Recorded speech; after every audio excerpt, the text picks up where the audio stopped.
Whew. Can't wait for the Sixers season to start. Really pumped for it. Yeah. Like this is going to be the year, I think. Been such a long off season. Can't wait till they get going. Start playing basketball games. It's been nice that the Phillies are good, but I just really miss some good old basketball. Yeah, Sixers basketball. I don't miss it. Really? Nah. No? Hair looks good. Oh, thanks, pal. Oh, boy. No problem. Alyssa was worried with a short cut and the mustache. I look like a cop, but I don't think I look like a cop. Oh, yeah, you look like Jim Cummings in, what's that movie that I love? Thunder Road. Thunder Road. Yeah, you do look like Jim Cummings in Thunder Road. He has a more of an all-American cop look to him, and I don't think anyone would look at me and be like, that's authority right there. If you were, I mean, CJ, could you bring up that picture for the Jim Cummings? Yeah, I see how I look like him. I don't, I'm not dissimilar, but there's, I think I'm on the like not cop side, and his is intentionally on the. By the way, I love if you're watching The Filter and you've never seen Thunder Road from Jim Cummings, it is an incredible movie. I love it. Have you seen it? You seen it, Mike? I've seen it, and I've met Jim. He's a nice guy. He's a friend of some friends. Big time. I invested $1,000 in WeFunder in his in the beta test, and got made. I would recommend to anybody who's a filmmaker, rather than Kickstarter, use WeFunder. WeFunder, like, you get a piece of the movie, so you get paid back or whatever when they make money. Way better than, like, I don't know, an autographed DVD or something. But Thunder Road is great. The short, there's like a 11-minute short, and then they made a whole movie. Yeah. Have you ever seen it, CJ? I have not. You should. Good movie. I might watch it before the season starts. Quite a... yeah, plenty of time. Yeah. I might watch. You got me on that one. I might watch it. All right, let's go. Fuck, man. Didn't expect this. The Rights to Ricky Sanchez podcast is presented by DraftKings Sportsbook. Sign up for DraftKings Sportsbook. Use promo code RTRS. And brought to you by Kornblau Kornblau, the official law firm of the process. LL Pavorsky Jewelers, where Rights to Ricky Sanchez listeners go and get engaged. And Stateside Urban Craft Vodka. There it is right here. The official sponsor of the Corner 3 newsletter with Zoe, statesidevodka.com. Well, Stateside all over the place these days. Yes, we'll get to that. We'll get to that in a second. Unbelievable. Yes, absolutely. We'll get to that in a second. Well, several days since our last pod, and it seems like the Sixers still might suck, actually. So that's a bummer. They beat the Pacers, but they don't seem like they can guard anyone or particularly interested in it, so they lost to the Raptors. We'll talk about whether it's a personnel issue, an effort issue, or a coaching issue. Maybe all three. That'd be good news. You were saying stateside everywhere. So you can get the Surfside iced tea and vodka at Citizens Bank Park. And Mike, I have a little inside information on this. People drink the fuck out of it at Citizens Bank Park, Surfside. Yeah. Yep. They drink the fuck out of it. Yeah. So that should be their new slogan. I'm working on it.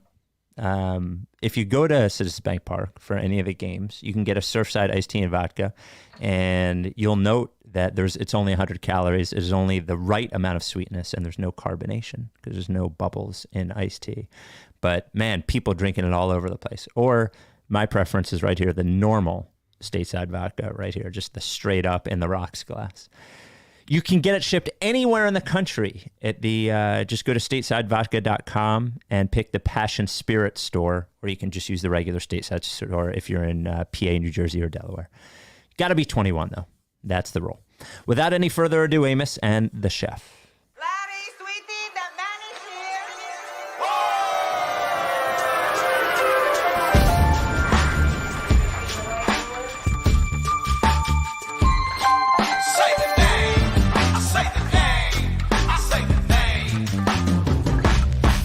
We were right, y'all. We were right. Even when it went wrong, we were right. We was right, y'all. We were right. So say the name. Say the name. We were right, y'all. We were right. Even when it went wrong, we were right. We were right, y'all. We were right. So say the name. Say the name. Say the name.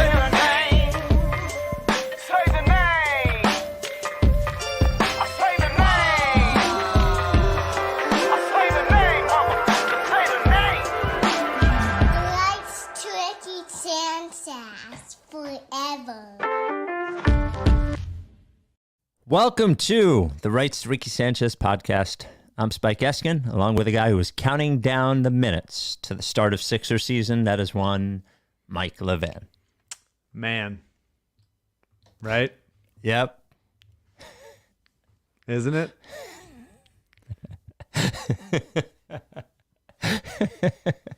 Wow. The Sixers really setting a new standard for slow out of the gate. Boy, didn't see this coming. Saw maybe a couple of elements of it coming, but not this. Did not see this coming. I was feeling pretty good before the season started. Didn't they go 4-0 in the preseason? They did. They did. What assholes.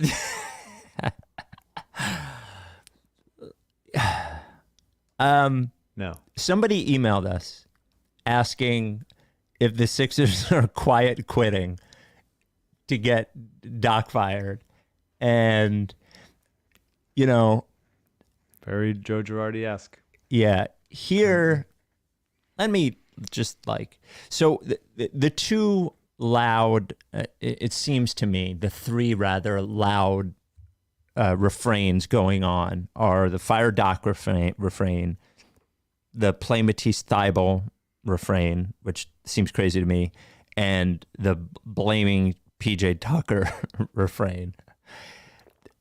I've got to tell you, I don't think Doc Rivers is all that good a coach, for sure. We've been over it.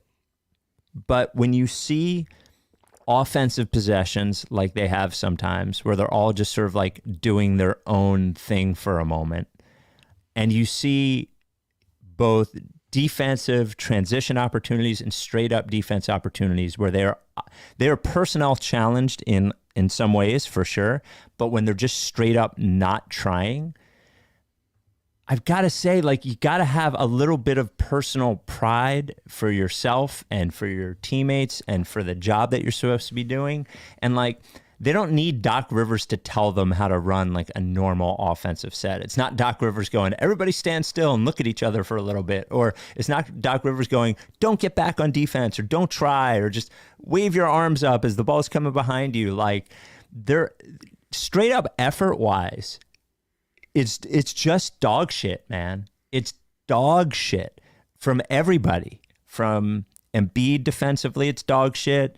And again, they are challenged, right? I don't think we can get into lineup stuff, Melton and Harris, all this, but the effort level and I think the effort level on defense and the dumb level, maybe even the effort level on offense, is just really unacceptable in a number of ways, I think.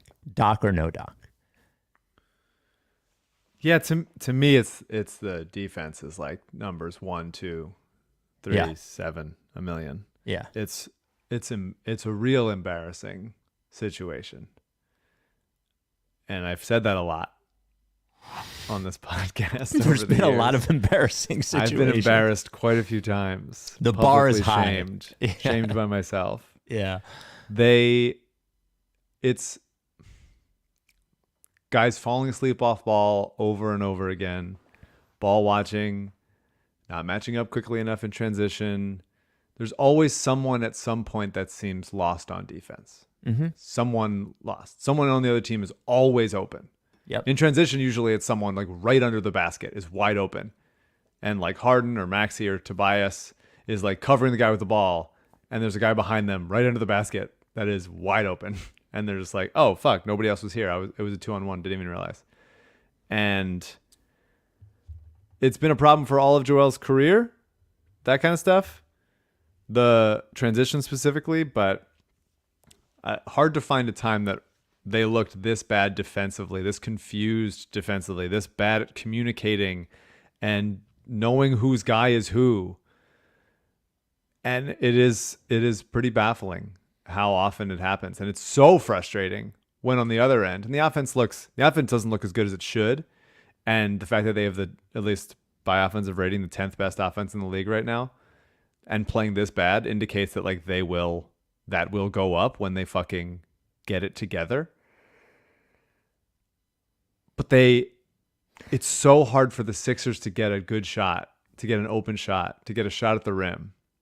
Well, And that's with them teams double teaming Embiid all the time. Obviously, the Raptors are a famously long, aggressive, physical, switch everything type of team that can help and then double and come back and rotate and play on a string, and they're really smart about it. But like every good team in the NBA, by the way. Right. Like almost every good team in the NBA. Yeah. And it's so frustrating that like Embiid gets doubled and the best option is usually like a contested rushed three. And the other team, not doubling them at all, gets wide open threes or wide open looks under the rim. And I think there's again an athleticism deficit. We thought that was addressed this offseason, but you really look at it and you go like, yeah, they've gotten more physical. They've gotten tougher. They've gotten a little bit more like capable on both ends, but they're still nobody's above the rim. Nobody's like just overpowering somebody but with like blazing speed aside from Maxey to like just get there and just get an easy dunk out of something like D'Anthony Melton sometimes, but really there's just not enough guys that can. It's not a modern team in the sense of just like, man, they're fast, man, they're long, they're everywhere, man, they can move the ball. Like, what are they good at right now? What are they like situated to be good at with personnel? And then you're watching it and you're just like, it's not good enough. Like everybody across the board is just like not good enough. And they look when they don't look like they're playing together, and when Embiid doesn't look like the best version of himself, they look so bad. I mean, so stupid, so outmatched by the Raptors. I mean, that game was not. That could have been a 30-point game. If you're just watching it and not looking at the score, and somebody had told you the Raptors won by 30, you wouldn't have doubted it. The Sixers are 26th in team defense, 28th in rebound rate. They are 29th in transition defense. They're 27th in deflections per game. Mm-hmm. They're 28th in loose balls recovered. The other team is shooting 59% on twos. The other team is shooting 59% on 2-point baskets, worse in the league. And I think a lot of it is because a lot of them are wide open dunks, and generally you're going to make your wide open dunks. Sixers are last in contesting 2-point shots, 25th in contesting 3-point shots. Those are not winning numbers, man. And their opponents are shooting the second most threes in the league against them, despite the fact that the Sixers have the slowest pace. So the Sixers have the fewest possessions of any team in the league. Yeah. And yet their opponent is shooting the second most threes per game. Right. Because when you have the fewest possessions, like the other team has a few number of possessions too when they play low pace, right? Absolutely. It's bad. It's rough. They're not turning the ball over that much, but when they are turning the ball over, they're doing it in such a dumb way that it feels worse. It's a fast break every time. Every time. It's just like you want to.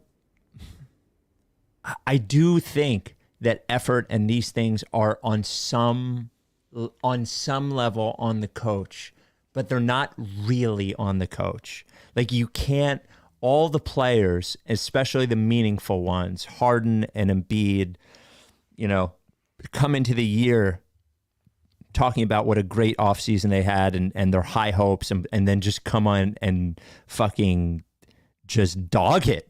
Like they are dogging it. They are. And they could do things. Doc Rivers could do better things, right? Like Montrezl Harrell has looked like hot garbage. I would play. Well, hang on a second. That doesn't sound right. That doesn't sound right that a Sixers would get a backup center that Doc has heard of before. And that is no defense. A rim rolling center that doesn't play above the rim at this point in his career. Doesn't play defense. Doesn't move out on the perimeter. Like he'll obviously have some better plays, but like how is this not foreseeable? How many times we're not that smart. Nope.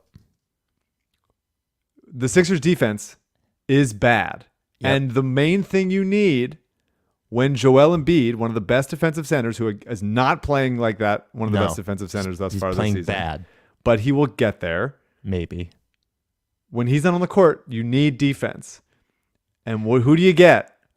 Notoriously, someone who can't play defense. And then start him over the one energy guy you have on the entire team. Who is like B-Ball Paul has made mistakes in the 6 minutes of game time he's gotten. Like, he hasn't been excellent, but he's young and talented and can get deflections and start our own fast breaks even. Think about that. You see them getting fast breaks. Sometimes we could get some ourselves. And to not be playing B-Ball, to be playing, just cut Trez right now and let him and Doc leave in the same car. It is. But they have the worst defense in the league. They have one of the worst defenses in the league right now, despite the fact that they have several very good defensive players, and yet Doc's gonna keep trying this old guy who's getting worse by the day, who has never been good at defense. I want to blame Doc, and I think they should move on from Doc, but I don't think it's an excuse. It's definitely not all Doc, of course. Yeah, it's not an excuse for. And again, there are specifically in the starting lineup. I think there's obviously when you see the Sixers play Boston or Toronto or literally any other team in the NBA, there's a clear difference in athleticism and all of those things. But when their best defensive player is out there, just he's not there. It's just Embiid's just not there. He's not there. Harden's not trying. And the thing, one thing I love hearing about Harden on defense is that he's good defensively in the post. Who the fuck cares? He's a guard. I don't care about the 2 times a game where, because he's strong, he can put his forearm in some guy's fucking back and defend him in the post. How about running at full speed on defense to get back? How about one of those things? It's just. Yeah, it's really tough because Embiid is not fast. No. Almost no one at that size would be.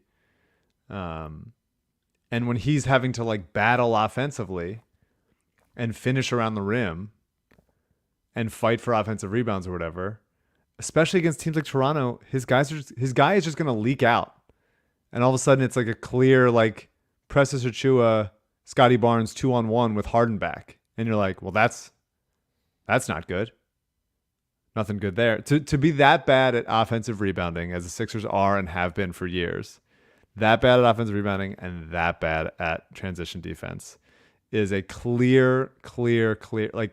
Tobias is partly to blame because he's not very good at it. Maxey is not physically capable of being as good at it as you want him to be, but he tries. But it is a clear fault of Harden and Embiid Embiid is not good enough at getting back, and Harden is not good enough at preventing anything from happening in a transition opportunity. And it's not so good. All right. So I'm going to give you a couple of questions in a second, but I would love to introduce. Could you grab Vegas Mike for me for a second? Could you grab Vegas Mike? Yeah. Okay. Vegas Mike, could you give me the DraftKings series odds between the Houston Astros and the Philadelphia Phillies? Why don't we say what the Astros are in the series to win? What are the Astros to win the World Series? Win outright, Astros, World Series. Home field advantage. Mm-hmm. About, 18 wins better in the regular season? They had 106 wins, I think. 19? Yeah, something like that. Yep. They have not lost a playoff game. Haven't lost a playoff game. Phils haven't lost one at home.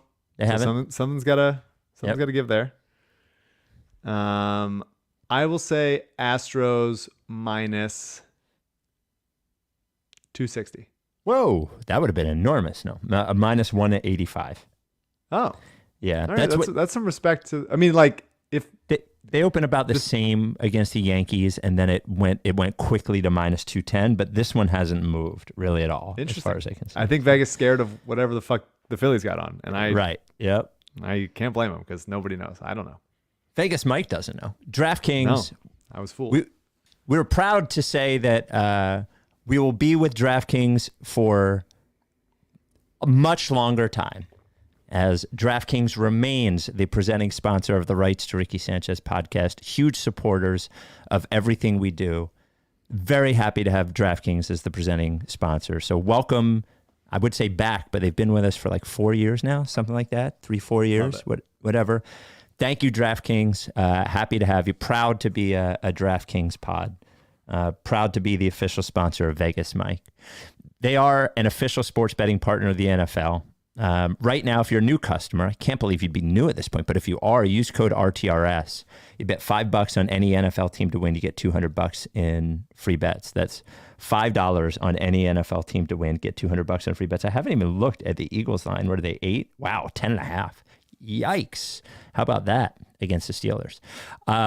Stepped up same game parlays you got. You can do that once per game day all season long. Download the DraftKings Sportsbook app now. Use promo code RTRS to get $200 in free bets if your team wins when you place a $5 bet on any football game. That's code RTRS. Only at DraftKings Sportsbook, an official sports betting partner of the NFL. Minimum age and eligibility restrictions apply. See show notes for details. So, okay, I'm trying to so what do you do? At this point, what do you do? Do you believe that the Sixers aren't trying to get Doc Rivers fired? Do I believe the players on the team?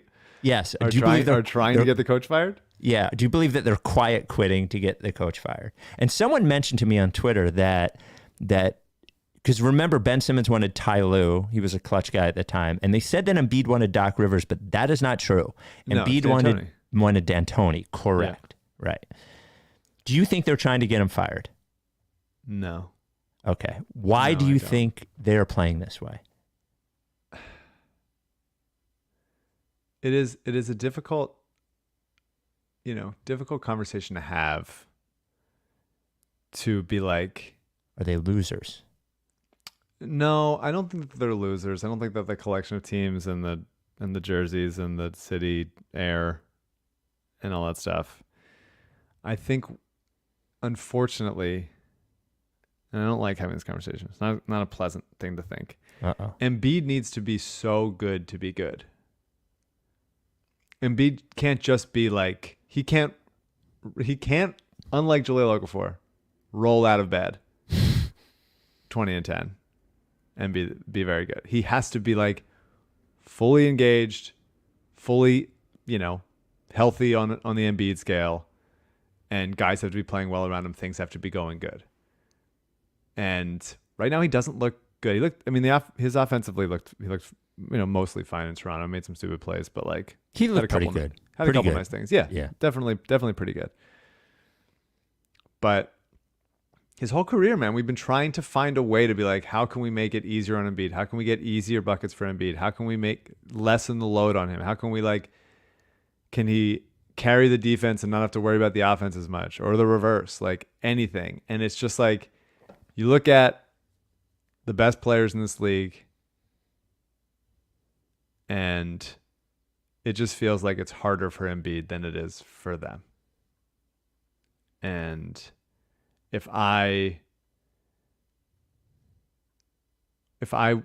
was starting a team, I think I said it last podcast, if I was starting a team, I just would not choose to start a team in this era, I wouldn't choose to start a team with a slow post-up center. And that's what we have.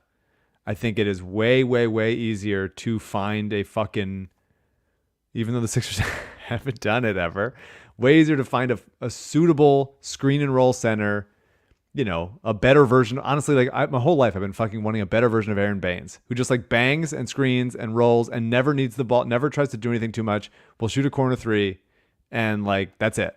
Doesn't do anything else aside from what his job is. Jonas Valanciunas. But why aren't they trying? Onyeka Okongwu, stuff like that.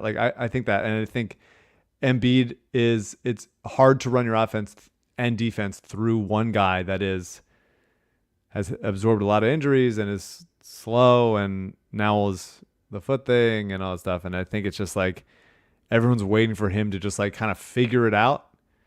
And the team right now, to Doc's point a couple games ago, is they just don't know how to win.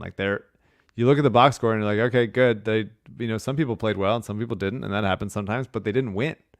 And they're just like, it's the defense that is majority it, and the offense isn't good enough right now to lift them over allowing so many fucking wide open shots and opportunities and miscommunications and all that stuff. I think they should be, honestly, like they should be ashamed of themselves, like the way that they're playing right now. And that's why PJ, who is new, was like, what the fuck? I'm not used to this. Well, and it's like, he's probably but he's like looking around going, I can't believe I signed up for 3 years with these fucking losers. Like, there's no leadership on the team if PJ Tucker has. I'm not arguing that PJ Tucker shouldn't have done it. I'm glad that he did it. But like either Harden or Embiid, one of the better players on the team has to stand up and say that like this, they at least have to try. Right? Like they at least have to try. They can't be last in loose balls and in fucking deflections and in defense and in transition defense. Like they are at a disadvantage physically sometimes, but no more scary hours tweets and fucking, God, it's so embarrassing. The fucking wine, and I was sitting on the couch all off season. It's just like all of it makes me feel like such a moron. I didn't even think they were going to win the championship. Like I was less optimistic than most people. Like I don't even think they have a reasonable shot. I don't even think they have a puncher's shot of winning the championship. But they shouldn't look this embarrassing. I actually do believe that there is a significant chance that they want a different coach. And if Embiid wanted D'Antoni, and Harden fucking wants D'Antoni, and they're the players who are the leaders of this team, and who are the most noticeable in their lack of effort doing this, I guess I just don't think it's impossible. I don't know. It's just not impossible. I guess it's not impossible, but I don't know that it's an assumption that Harden would want his old coach that he didn't win with. Well, he wanted his old general manager and his old power forward and his old role player number 2 and his old backup center. Yeah. Yeah. So I don't know. To me, it's just very frustrating watching this defense because like there's nothing that kills me more than a useless half double team. And this team is just full of them. Just like, hey, I'm going to come over there slowly. Like there was a play at the end of the third quarter where George Niang, who is maybe the worst rebounder in the league, unfortunately, doubled on a Siakam drive that Daniel House was covering. He wasn't by him. Siakam was not by Daniel House. Paul Reed, who was in magically at that time, had rotated over underneath to prevent, even if he had gotten by him, a shot at the rim. George Niang doubles from the top of the key, leaves Gary Trent wide open. Gary Trent, who had been pummeling them all quarter. And Niang just comes over, just walks over to see, like, hey, what's up, Pascal? How's it going? I'm coming to W slowly, pointlessly, and allowing a wide open 3. And I just don't understand it. And that has to be on some level. That has to be Doc's coaching or Dan Burke's coaching or Dan Dave Burke's Yeager's a good defensive coaching, coach, or whoever. But this idea of like, we're just going to help and give up wide open shots. I would much rather these guys get beat one-on-one and have guys have to take tough contested shots after beating their guy one-on-one than like, hey, we're just going to double because like it's fun to double. It's fun to like leave my man and see what's up over there. And it's just like wide. It's amazing. I don't understand it. I mean, like if you have the personnel to double the way the Raptors do, the way that Miami does sometimes, the way that Memphis does sometimes, then great. Then you do it. Then you send help and it's arms and limbs and you're starting turnovers and you send it at the right time. Obviously people double Embiid at the right time, but you don't need to double all the time. You just don't need to. And it is giving the offense a mismatch, giving them a wide open look. Hey, numbers, we got somebody open. Let's find them quick. And it's so frustrating watching other teams diagnose that quicker. The Sixers walking into this fucking rake. And when it happens to the Sixers, it's like, let's swing the ball around. And it's like a pass at somebody's shoelaces. and it's like a slow realization that there's a cut available. Like everything's a step slow, and the other team seems to be just on fast forward, and the Sixers are still like wandering around, being like, "Do I have you? Like, are you fooled by this double team?" And it's like one easy pass, wide open shot, bang. Like it's deeply frustrating. We got this voicemail. I don't think we can even wait for it. I think we have to do it now. 833 Lickface is where you leave us a voicemail. You call 833 Lickface. Dude, the Sixers need to fire Doc and hire Mike to coach the team. I'm telling you. Alyssa's team is 6-1 now, and the Sixers are 1-4. The game's not over, but I'm watching the Toronto game. They're going to lose this game. The Sixers are 1-4. Alyssa's team's 6-1. I think we know who's better, Doc or Mike. Let's make it happen, Mike. Come on, put your application in. I'll ride for you. Love your pod, guys. I like Mike, would you accept that job? Yeah, I would accept the job. I would accept the job. We are what are we? We're 4-1. We're not 6-1 yet. This would be above board on things, but ran a good practice the other day. That's good. Should Mike. I be the coach? No, I think you could do better than me, but you might not be able to do worse. Coach Mike. Yeah. Mike, now that you are a coaching guru, oh boy, please explain to me why Embiid refuses to get on the lower block and post people up, and why he's setting screens for Harden 3 to 4 feet beyond the three-point line and slowly rolling to the basket. Please give me your coaching advice on why the hell this is happening. Mike, the heel turn's coming, whether you like it or not. I'll give it about 2 more weeks. Brian from Maryland. Coach Mike segment. I feel the Coach like Mike segment is funny. Very similar to the Vegas Mike segment. It's really the mustache doing all the work here. I think that for Harden, he likes the screens above the 3-point line so that he can walk into a 3 is the idea. I think that is his preferred thing to do so he could be there. So that's why it's not a lower thing. Different than the old Ben and Joel screens from 6 feet away from the basket. Yes. Different kind of vibe than that. I remember that. You remember that? The what was it? Snug pick and roll. Snug pick and roll, very snug, very cozy. Yeah, I mean, Embiid did like there were a couple times in the Toronto game where he had an early post when he did get down fast enough. He did. He had an early post and just had Scotty on his ass. That led to an easy steal and finish. But it requires Joel to like A, run the floor, and B, for someone else to get a fucking rebound. For him to be able to like contest the 3 on the other end and like for it to not be a layup for the other team. Like other people have to rebound, and there's just not like enough good rebounders in this team again somehow. But they're not the rebounding is not the issue, but when Joel is out, it all feeds each other, right? So if Joel's not there to get a rebound, then they're going to get a rebound. If Joel is there for a rebound, then they're just going to be like, we're going to walk the ball up. He's going to get the ball with 9 seconds left on the shot clock. He's going to get it 20 feet away from the basket. He's got to have to figure it out. Like it all feeds it. And then if he's too low on the low block, then somebody's making a bad pass, somebody's missing, and now he's out of the play as the other team is running for a transition opportunity. And it all feeds each other. That's like the best part about basketball is it's not you can't just isolate it. It all, is tied together, and it's not working in the Sixers' favor right now. Mike, if you could make one lineup change, starting lineup, what would you do? I mean, the starting lineup I think is fine. I probably wouldn't change anything in the starting lineup. I would play him. I would play him less. I like that they're going to zone occasionally. If you're going to go to zone to mix it up because your defense sucks, then you 100% have to put Matisse Thybulle in. I have like absolutely waned in my belief in Matisse, but like the idea of him in a zone, that is like 90% of why he's in the NBA is because of how he has done in a zone.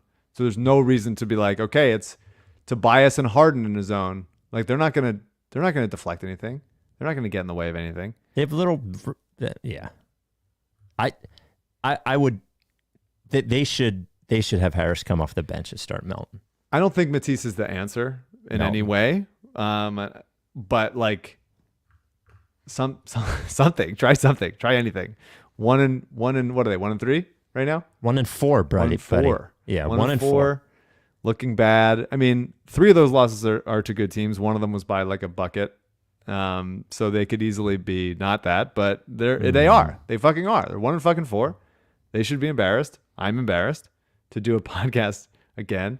See what fucking Michael Foster Jr.'s got off the bench. Who knows? I don't know. Try something. Throw some guys in there. Anything. Because like Tobias was horrendous last night. He was prior to fucking last night. horrible. Prior to last night, he has been doing the Harrison Barnes thing, which is something I wrote down in the Pacers series. He's doing exactly what Harrison Barnes does. He is getting shots up quickly. It wasn't a Pacers series. Unfortunately, it was only one game. No, he's been doing it. He's aside from like, look, obviously bad game against Toronto, but for the year generally, he's getting shots up quickly.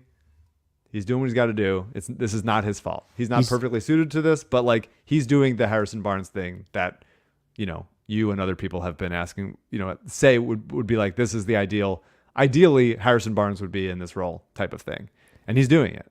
And he has some other, he can punish a double team or a mismatch the way Harrison Barnes can. Except Harrison Barnes is a good athlete, is a good defender, and like I'm not saying this is again. We spent the first 25 minutes on the podcast saying I'm pointing directly in Embiid, Harden, Rivers first, but Tobias Harris provides them nothing that they need in the starting lineup that Melton can't do. Melton could do more than that. Tobias Harris doesn't rebound, is not switchable on defense, is slow. And offensively, he's like, it's admirable that he's trying these things, but like, he was I'd rather have from three in the Indiana game. Like he's been shooting them. He's been putting them up. He's doing what we're asking him to do. Do you think there would be a better if you had to play all 48 minutes with one lineup? Would you rather have Harris or Melton in there?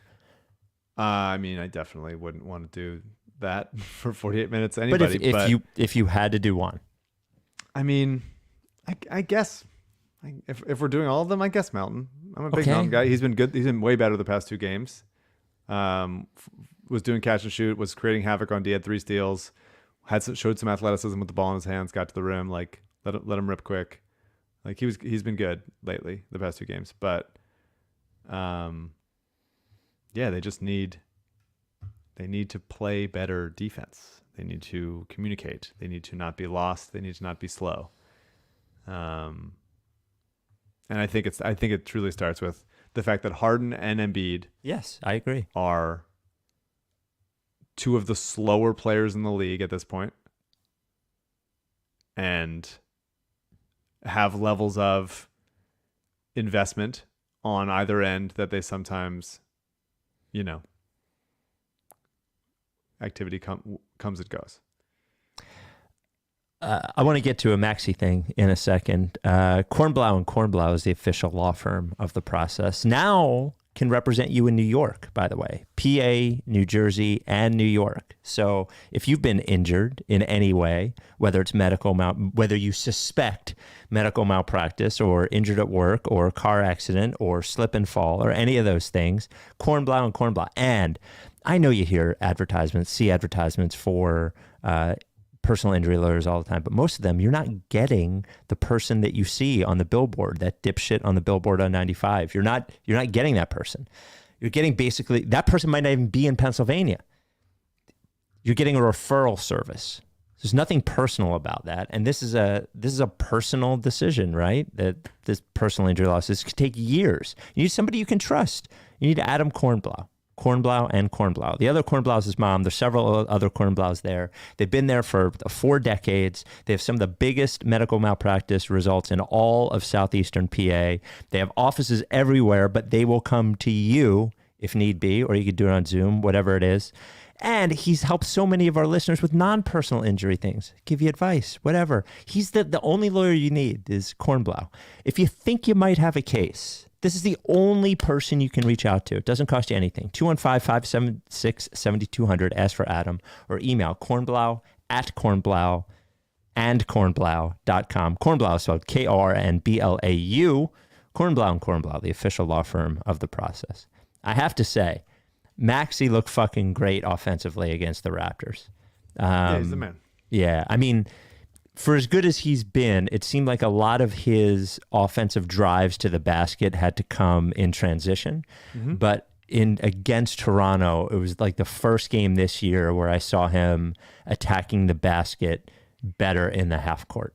And I thought he was great. Now, Harden does tend to disappear when Maxi's doing that stuff and not do anything, just sort of stand there. But I don't know. I thought it was a particularly good Maxi offensive game. And I know the stats don't say it, but this was not a good offensive game for Harden. It felt like there was like a lot of dilly-dallying and a lot of like dicking around and slow don't care Harden, you know? Yeah, slow, but ultimately you got to be happy with Embiid 31 points on 17 shots, Maxi 31 points on 21 shots, Harden 18 points on 12 shots. You got to be happy with that. I'm thrilled with that. It's the defense that doesn't show up, that hasn't shown up really at any point. I guess they were better against Milwaukee, but maybe that was just Milwaukee missing shots. Like, just too many open looks, and that's like scheme stuff. I don't know. I don't know what it is that they've changed that makes it look so confusing out there. Sorry, but like they shouldn't be this bad on defense. It's inexcusable. Everybody was talking about. I mean, maybe I'm misremembering, but I could have sworn Daryl Morey, the president of basketball operations, on the podcast said that he thought they could be like a top 5 defense or something on the podcast. Did I mean, that? Like if they have to get Matisse in there at the expense of, I mean, Daniel House looks awful. Yeah, he looks sucks. Horrendous. I think he's better, but he is like better than how he's played. But he is like public enemy number 1 for like lost guy. Where am I? Who should I be covering? Niang Tobias. I mean, Harden is obviously just like standing there and just like, if he's near a person, he's like, all right, I'm covering him. And the effort level on defense is obviously very low. But like, there's plenty of guys. Harden's not the only player in the league who is like limited effort defensively off ball in the regular season. They should be able to. They can't be doing it when they're 1 but they can't be doing it when they're 1-3. For sure, they can't be doing a lot of things. You know, when they're the record that they are. Do you think they're going to fire Doc Rivers? I'm gonna say no, so I can be pleasantly surprised. I think this is me answering just with my heart and hoping that it's like, I don't think it's not to be Ken Rosenthal. I don't think it solves all their problems, but I think it would solve some. Right, and we like solving some. Solving some is good. So, and just to give some juice to the team, like fucking give me like a Sam Cassell fucking doing a big balls dance on the sideline. Like give me Sam Cassell like choking a ref. Like give it to me. Give me some fire. Not just Doc like waddling old. Give me Sam Cassell choking a ref? Yeah, why not? Well, he probably wouldn't last long as coach if that were to happen. Well, maybe the ref deserved it. So I just need something, and just like a lot of people just, you know, so many possessions end with them just looking at each other, arms up, looking like what you were supposed to be. It's just like confusing. And I want like accountability. Like what happened? Like what is happening? Can we get an interview from Doc or Dan Burke or whatever saying like, this is the problem. They are not communicating because of this. Like they are confused by this. This guy sucks on defense and isn't paying attention. Like what is it? Because it's like some people are so open that you're like, it might not be the guy that's like contesting late. That's the problem. Like the guy contesting late might be like, what the fuck? I guess I'll try. Yeah. Right, like, right. Who is at fault here? What is supposed to be the scheme and who is blowing it? Or just does the scheme suck? It all sucks. What do you think's going to happen? Do you think they're going to get it together? Like, is there a chance they suck? No, probably not. As like kind of satisfying as that would be. Yeah, it would be nice if they were just like 30-52. Yeah, because they don't even have their first round pick this year. It goes to the Nets. No, I mean it'd be kind of funny just to be like, wow, that fucking it all happened. All the things that we have been saying for years, they tried to fix them and just made them worse. Still didn't work. Yeah. Yeah, I mean, a team with Joel Embiid on it, when Joel Embiid is right, should be better. And he doesn't look nearly as good. He can blame whatever he is, but like he's got to be better. Everybody's got to be better. I mean, their fucking roster. The roster for a good part of the season until Harden got there was dick, basically. You know, and they were still like they won 51 games left. Yeah, yeah.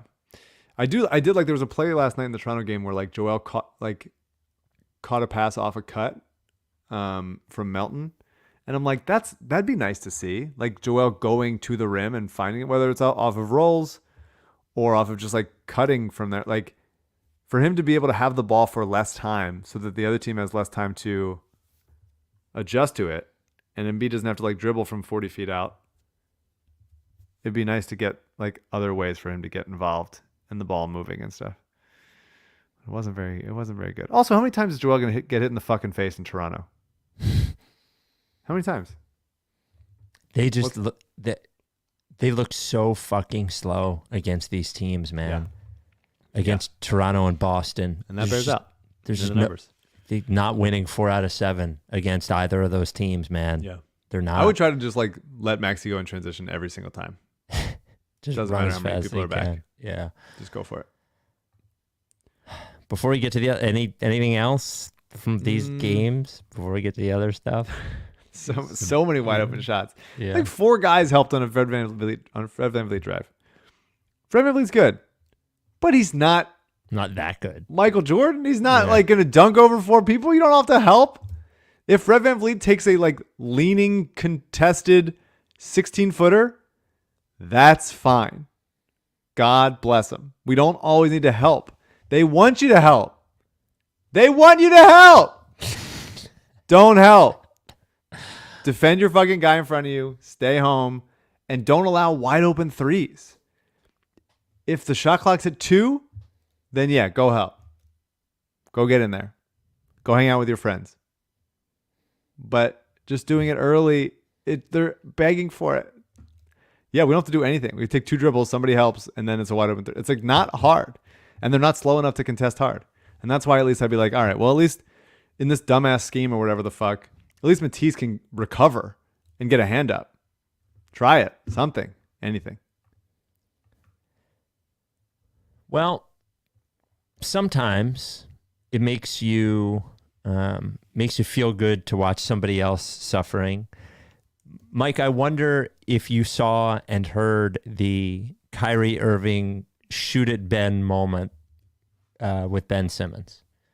No, I didn't hear it. CJ, if you wouldn't mind, could you?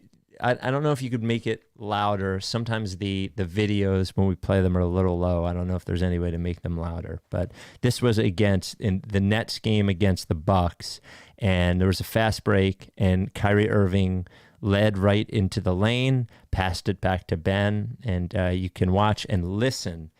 Here we go. It's slowing down. Here we go. Now Irving sees a seam, drops it off. Simmons Yeah. As he passes it back. Irving sees a seam, Yeah, it doesn't feel good because if we were 4-3, I'd be able to convince myself it's cool. Did you see him airball the layup tonight? I did see that. Yeah, I did see that. not doing anything. The biggest problem is not that he doesn't shoot threes; it's that he shies away from contact inside. Yeah. He doesn't go at the rim. He never has, and it's gotten worse. Yes, Rookie year, I was worse. like, why is he doing that little like hook shot, like falling out of bounds, like going into the camera well? Like all the camera people sitting down there, he's like running at them, like go, you're 6'10", go at the rim. One of the Kyrie Irving afterwards was like, hey, give him a chance. He hasn't played basketball in a year and a half. And I just, every time somebody says he hasn't played in a year and a half, I want to say like, hey. He was not hurt for a year and a half. He could have been playing basketball for this last year and a half. Even if he wasn't playing in the NBA, he could have been just like playing pickup games somewhere or something, but he chose not to. Yeah, the back thing, but like he was playing basketball. That's where all those videos come from. Those are videos of him playing basketball. He didn't forget how to do it. Yeah. He's just not going at the rim. He never has. He's gotten worse at it over the years, but shoot it, Ben. Before we get to the mailbag, Mike, we got a message from LL Pavorsky, LL Pavorsky Jewelers, saying that he had sold the 300th engagement ring to a Rights to Ricky Sanchez listener. Do you believe him? You know what I do? Because I was, when you get in there and you see him, you can really tell. You Yeah. can really tell he's earning it. Okay. Well, he How got much up of to those? Here's my question: How Yeah. many of those listeners are like really listeners, Oh. or are they just like? He does the thing where he's like, "Hey, have you heard of LL?" No. I don't think that. I don't think it's anything from LL. I Okay. think he's an honest broker of that. Okay. I think if it's like a recommendation, being like, someone said mention the Ricky something, or Oh, like how many? then of that those- works. You think it counts? All right. Yeah, I think that counts. That I think that's Okay. the first sponsor of the Rights to Ricky Sanchez podcast. Our oldest sponsor, not in age, though he might be. The first sponsor of the Ricky, LL Pavorsky Jewelers, is where you have to go for an engagement ring. Buy an engagement ring. Two problems. One, you don't know what's good. You have no idea. Number two, high pressure environment. LL gets rid of both of those things. You know you're getting quality and not a high pressure environment. The opposite of high pressure. Just fucking so relaxing. You're gonna want to take your shoes off. You're gonna want to get into a robe, maybe light up a pipe. Just fucking relax at LL Pavorsky Jewelers and get an engagement ring. God bless him. God bless him. 3 decades in one spot. More than 3 decades there at 707 Walnut. And this is how much he wants there to be no pressure. You come in, look at engagement rings, he just wants you to make an appointment. So he can only hang out with you. He can have everything ready. To get an appointment, 215-627-2252. Or you don't want to make a phone call. I know you Gen Z motherfuckers don't like making phone calls. Send an you don't like sending emails either. Lee at I like making phone calls. Oh, you do? I'm a phone call guy now. I do. But you're not Gen Z. You're a millennial. No, I'm millennial. Yeah. Lee at LL Pavorsky Jewelers is his email, or you can tweet at him at LL Pavorsky. A super supporter of our charities, Providence Animal Center, which he supported Bark in the Park, made a really great donation, just didn't show up that day. It's like, where's Lee? I texted him. I was like, where the fuck are you? He's like, got a bunch of appointments. Sorry, couldn't make it. And Mama T's Community Fridge, LL Pavorsky Jewelers. The only thing that's 1 and 4 for him are your ring finger and the other fingers on your hand. I brought back, just because I love this review, the Apple Podcasts 5-star review of the night. We are at 3,441 5-star reviews. When we get to 4,000, I guess I'll read all the reviews again. This comes from GWILYM69420. 5 stars, says, my favorite podcast to listen to when the Celtics beat the Sixers. Wow. Sucks. Rights to Ricky Sanchez at gmail.com is where you send us an email. Rights to Ricky Sanchez at gmail.com. This comes from Tom, or you can leave us a voicemail, 833-LICKFACE. This comes from Tom. Curious your thoughts on how many wins and how far in the playoffs this theoretical starting 5 compiled of fake good players go, all in their prime. Shooting guard Kemba Walker, point guard Kemba Walker, shooting guard D'Angelo Russell, small forward Tobias Harris, power forward Julius Randle, and center Kristaps Porzingis. Assume a league average bench. Oh, I mean, losing the first round. Yeah. That's win 44 games, right? Losing the first round? 43, 44 games, something 7 like or that? 8 seed? Sure. Yeah, I think so. This email comes from George the Greek. If you could be Daryl Morey for a day, and you could have one conversation with any player / coach / front office or other person, and they would be completely honest with you, who would you talk to and what would you want to know? Outside of the Philadelphia Parking Authority, I assume. Because then he'd be able to offer him parking everywhere he wants. I don't think he can convince them of anything. Well, I think they just have to ask him a question. He did. But he wants player, coach, front office person. I think it's got to be a Sixers person. This is an odd question to me. Why, if I'm Daryl and I can ask someone, But you know they'll be honest with you. I would ask Doc Rivers if he really wants to coach anymore. But it doesn't matter. Ooh, this is a good one though. Just fire him. I don't know that I don't know This that is I a need good- anything. Last year in the Video takeout in the chat says he asked Doc about the Twitter likes. Last year, during the Ben sweepstakes thing, that would be more helpful. But right now, it's just like I would ask myself why we fucking suck. I would be honest with myself about why we fucking suck. This comes from Guy.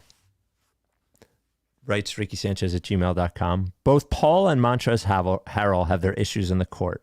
I'd rather watch Paul Reed make mistakes that will improve with time on the court rather than watch Montrezl Harrell make mistakes that will only get worse with time. Every time. Paul Reed's mistakes and successes are also way more fun to watch than Montrezl Harrell's are.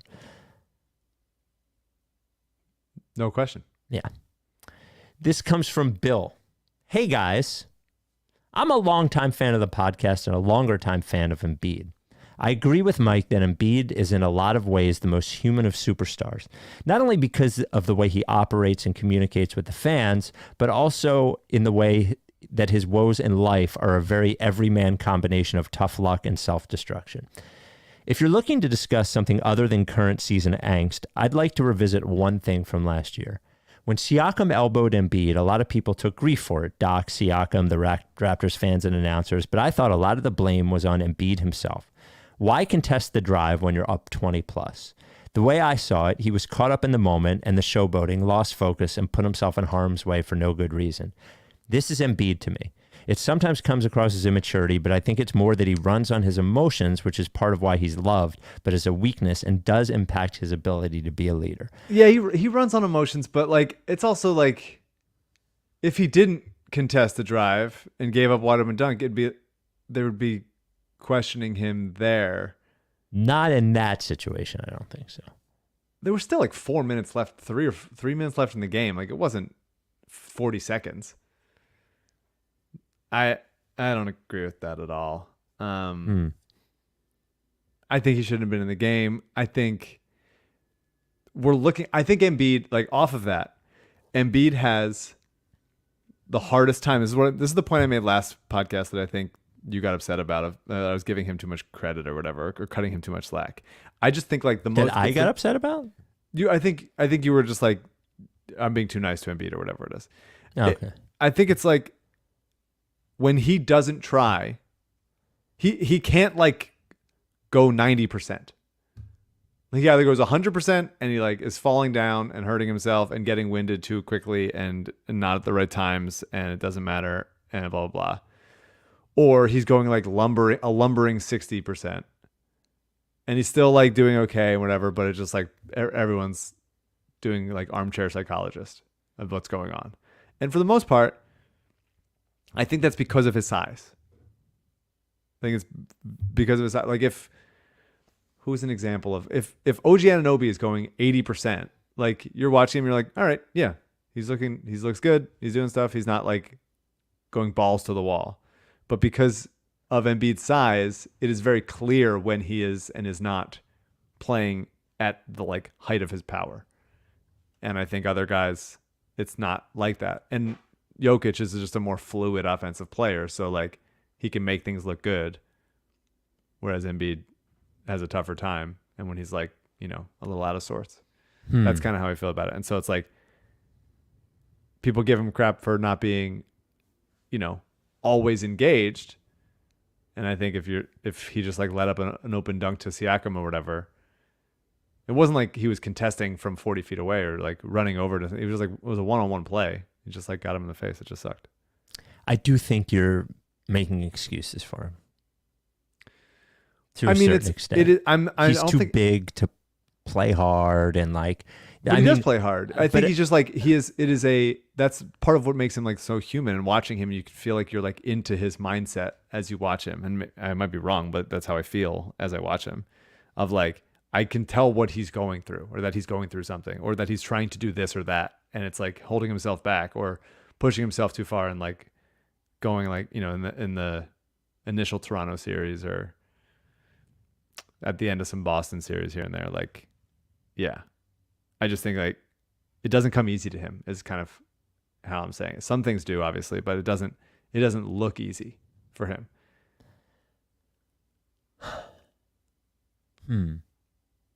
Because of his size and how much I think, well, because of his size, I'm not buying. But I guess I do agree with a lot of what you've said. But I think when you put it in the context of what we have framed him as, it does not add up. Like, it doesn't add up as one of the 5 best players in the NBA. That's right. That's what I'm saying. That's what I'm saying. Is just like, of the 10 best players in the NBA, name whoever you want. If you could start a team, like, you wouldn't even take the injuries out of it, Embiid would be lower on that list. Even though you can acknowledge, like, this is how good he is. He was one of the best players. He should have won MVP last year. If you were starting a team, Embiid would be like towards the back end of a top 10 for me because of how hard it is to build around a guy that much, that tall, that big, that taxing, that like stylistic of play that you have to go by. And even though he tries to play fast and push the ball sometimes, like, Embiid paced teams are going to be slow. Final email. And it's tough to play like that in today's NBA. Final email. Well, yeah. I'm actually curious at hang on. Like, I wonder what this team looks like. I mean, this is the Doc question. Like, Doc is what, the 15th best coach in the league or whatever? Something like that. Run of the mill, fine, something. Positives and negatives, whatever. If one of the best coaches in the league were on the Sixers, what would their offense look like? What would their defense look like? Right. What would Embiid's game look like? I don't know. I mean, just for what or it's is worth. it just fucking Embiid and this is who he is? It doesn't matter who the coach is because this is kind of how he plays. I don't know. Yeah, I mean, here are the 10 slowest teams as far as pace in the NBA last year. Starting with the slowest: Dallas, Miami, New York, Cleveland, Philadelphia, Toronto, Boston, Washington, Utah, New Orleans, Denver. I'm sorry, like, you can win playing slow. Of course. Yeah, no, for sure. Yeah, for sure. Yeah, you can. And like, Luka is obviously deliberate, and Jimmy is deliberate. Boston. Like, I couldn't hear all the other ones, but Boston, Toronto, Cleveland. Yeah, there's a lot of ISO in there. Utah. Some of Denver. that is just like transition, like, not getting as many transition opportunities at your defense or whatever it is.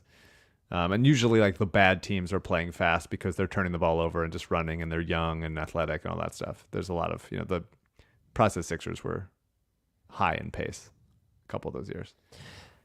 Final email to Rights To Ricky Sanchez at gmail.com. This comes from Ryan. Hi, Spike and Mike. It seems like our defense is a sieve. The only difference from last year is PJ Tucker for Danny Green.